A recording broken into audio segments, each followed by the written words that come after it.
My first Tesla-related accident has happened on our Tesla Model X, on my wife's Tesla Model X. I've heard a lot of bad things about Tesla service and about Tesla auto body. We've tested out Tesla service before and kind of shown how that worked in 2019. We had a few good experiences with Tesla service. We had a really bad experience with Tesla service, but I've never done anything with the Tesla auto body. It's not through my insurance. It's completely the fault of the other person that backed into me.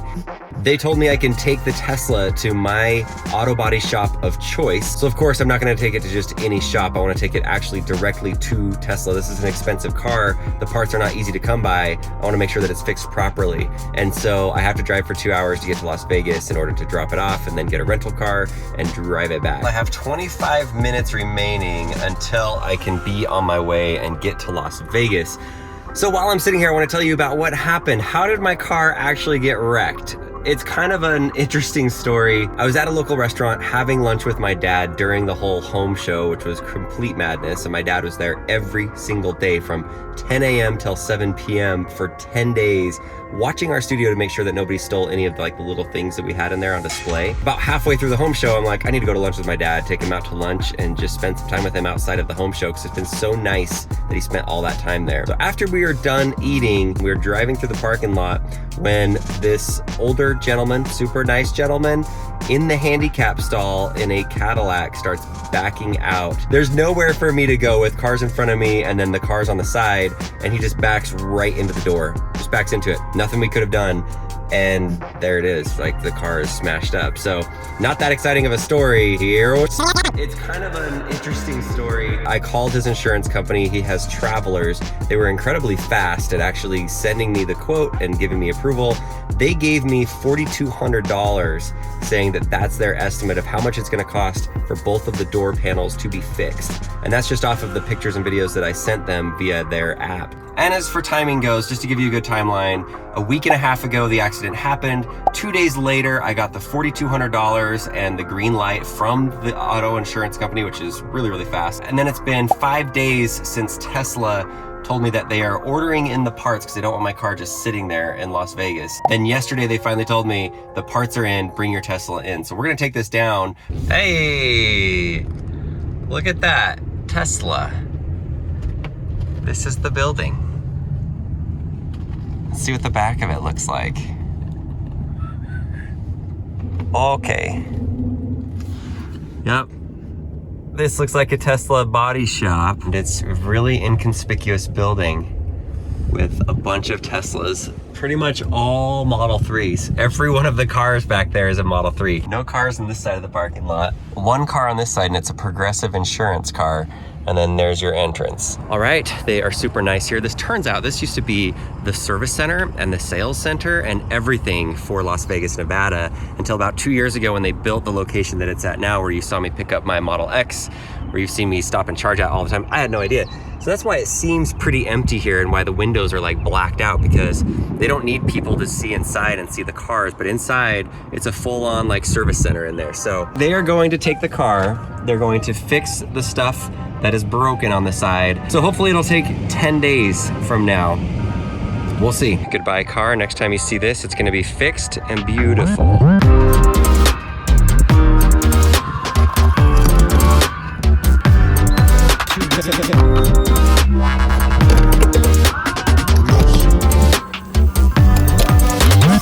Got my rental car and it is not a Tesla. Now, full disclosure, this is the insurance company getting me the rental car. This isn't Tesla saying you need this gas car.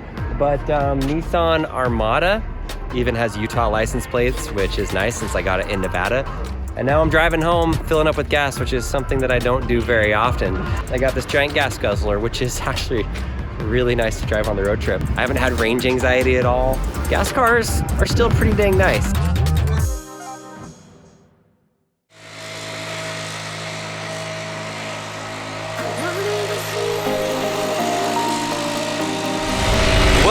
Well, we need an update on this car situation. It has been 2 weeks, I think now. I need to check all my text messages and figure out how long it's been. But the good news is we are set right now. The bad news is the entire world has gone mad over the last 2 weeks, ever since I dropped off my car. And so now I have to return the rental car, otherwise they're gonna start charging me personally. And I have to go and pick up the Tesla from Las Vegas, which is 2 hours away from here. It's not really like mandatory quarantine right now, but we've pretty much been home this whole time. And so now I need to travel to Las Vegas, which all of the hotels are shut down. So I wanna go see what that looks like. We're gonna have to go charge the Tesla to get it back, but I really need my Tesla. So we're gonna go. Leslie has decided to give me these, and I gotta carry this with me. I'm gonna wipe down the Tesla, our own car, before I drive in it. I'm gonna wipe down the version 3 superchargers before I supercharge. And this is gonna be an adventure. I feel like it's like some movie right now, and I'm about to go out to battle right now. It's the apocalypse is going on, and I've got to find my way across through Las Vegas that's abandoned and dodge all the zombies. Let me update you on what it's looked like and what Tesla has communicated with me throughout the entire process. Has it been an easy process, a hard process? And then we've got to see the car and see what it looks like.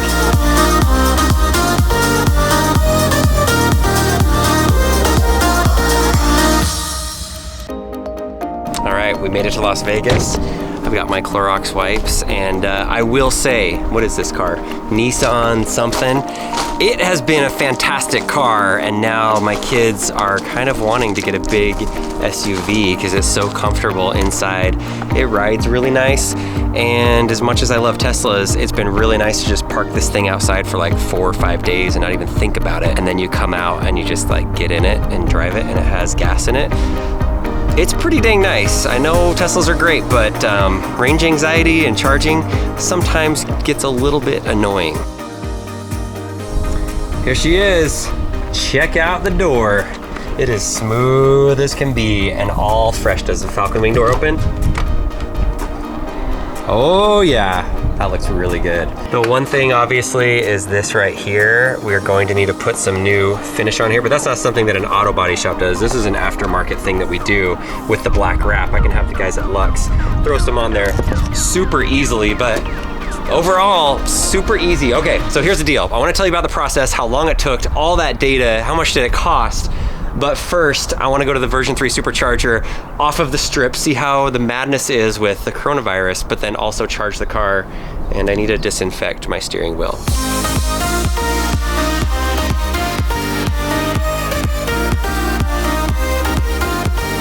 I got all the coronavirus or potential coronavirus off of here. So, this whole world seems so ridiculous these days. All right, hey, take care. All right, let's get to the version 3 supercharger and get this car charged so we can hit the road. I had to make one stop outside before I get a supercharger. Typically at 5 p.m. on a Thursday, this place would have a line of about 50 to 100 people waiting to get a picture in front of this sign right here.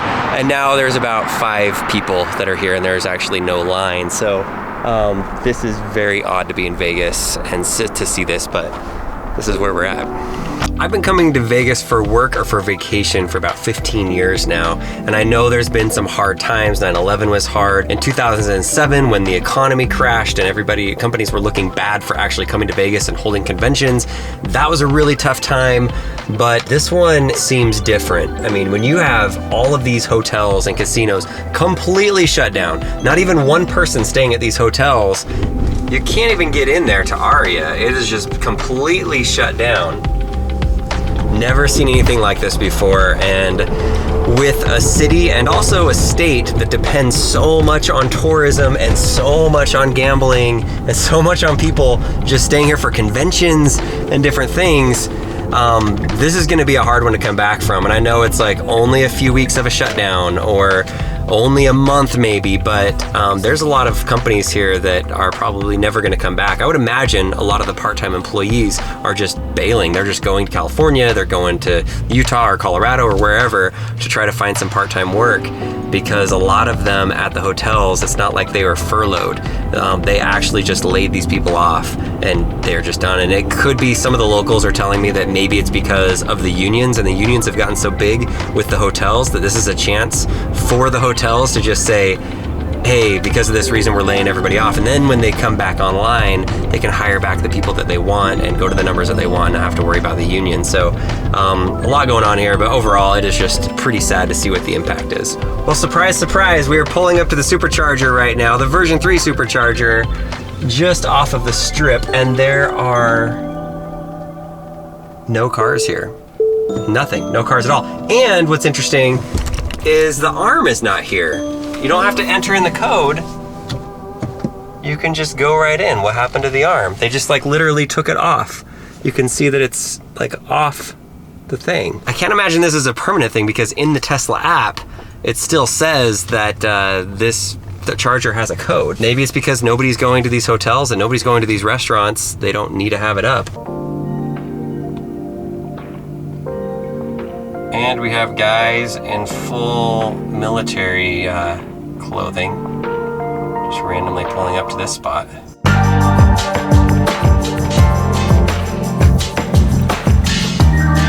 24 superchargers, and I am the only one here.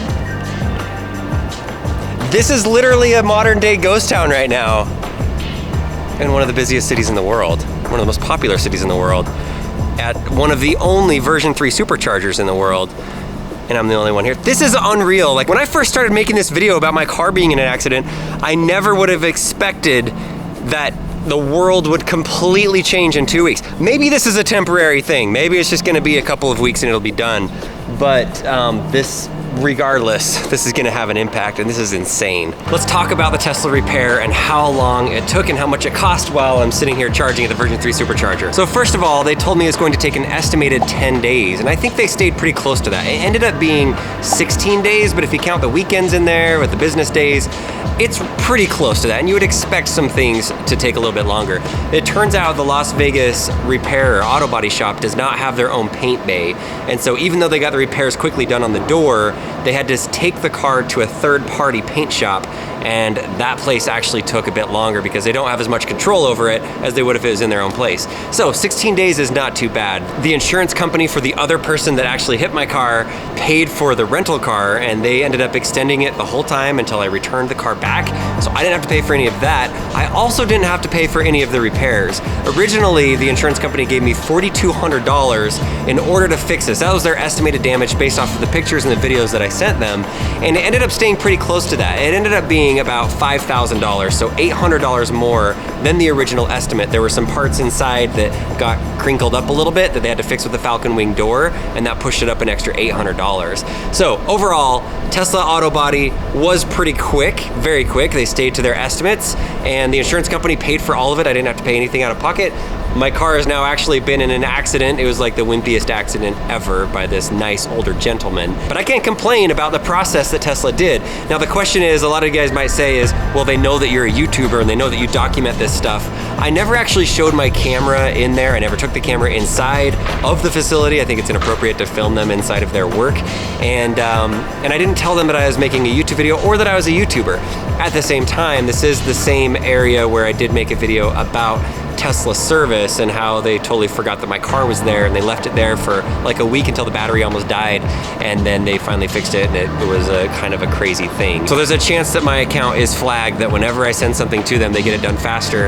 But my overall impression of the Tesla Auto Body Shop and Service Center is that they know what they're doing at this point. They've had years to refine this and work on it. Now, the caveat to that is this is my experience as of bringing the car in before the whole world collapsed from all that's going on.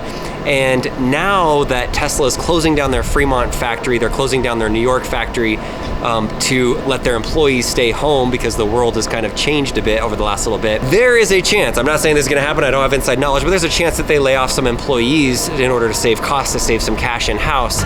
And auto body and service times might even take longer for vehicles while Tesla tries to recoup the cost of not selling as many cars. Obviously, if people are out of work and they're stuck at home, they're not going to be spending money on premium priced vehicles that you actually have to take extra effort to charge the thing when you're on road trips and going to work and every day, like thinking about it when it's at your house. Most likely people are going to stick with the vehicles that they have right now or look for something maybe a little bit more economical. And Tesla did fantastic work on the car. It looks nice and clean. I'm happy to have it back, and even more importantly than that, I'm happy for the world to go back to normal, or whatever the new normal is, that I hope that it's close to what it was before, because this is some weird times. This seems so strange to be in a modern day ghost town here in Las Vegas. So I think my car's charged up enough. I cleaned this thing plenty with the Clorox strips. I don't need to hold it with that anymore.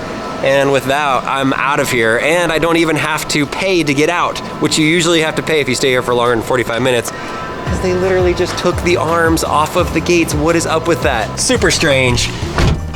As I head home, just want to say thank you guys for watching. Thanks for being part of What's Inside family. Back to the house. I didn't actually touch anybody's hands. I washed everything that I touched, and I can go back to being under quarantine at the house.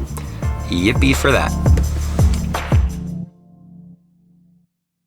Dodge all the zombies.